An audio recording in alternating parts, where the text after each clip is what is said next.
Hi everybody, it's Tiffany here with the Crafty Home, and today in day 3 of our lessons we are going to learn the purl stitch.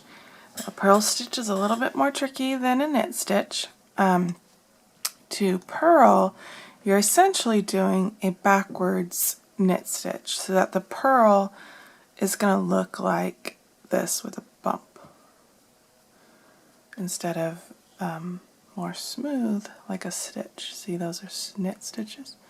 And this bump would be a purl. Now because you've been knitting straight back and forth, you've been doing what's called garter stitch. Now to be able to do other stitches, you're going to need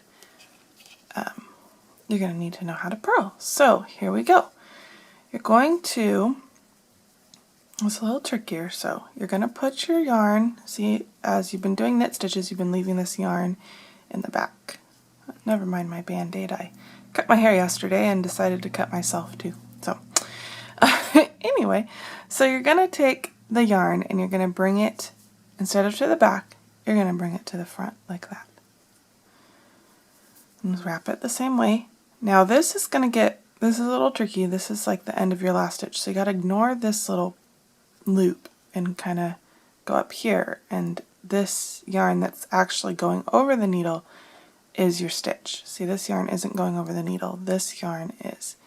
So then you put your yarn from the back to the front like this, see, and then you just put your yarn down like that. That's how I do it.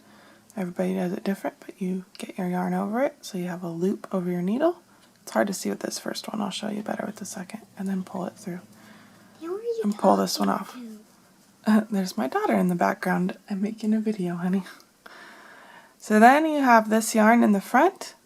Go from the back to the front. Put this over your needle. Through and off. Yarn in the front. Make sure this needle's going behind that yarn in the front, however. Then back to front, over, and off. Back to front. Now this one is probably going to feel a little more awkward, and that's okay, and you'll get used to it. Just watch the video a few times while you do it, and see how I do it, and hopefully that'll help. So that, oops, see? Even I sometimes blunder.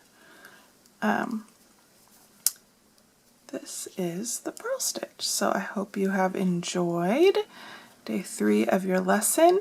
Tomorrow we will cover casting off, because you've really learned the 2 basic stitches. There are variations on these stitches, but these are kind of your 2 basics. So go ahead and practice the purl stitch for a while. Like I said, it's going to be a little bit more challenging, but the more you practice it, the better you'll get at it. So that's all for today. Talk to you later. Bye.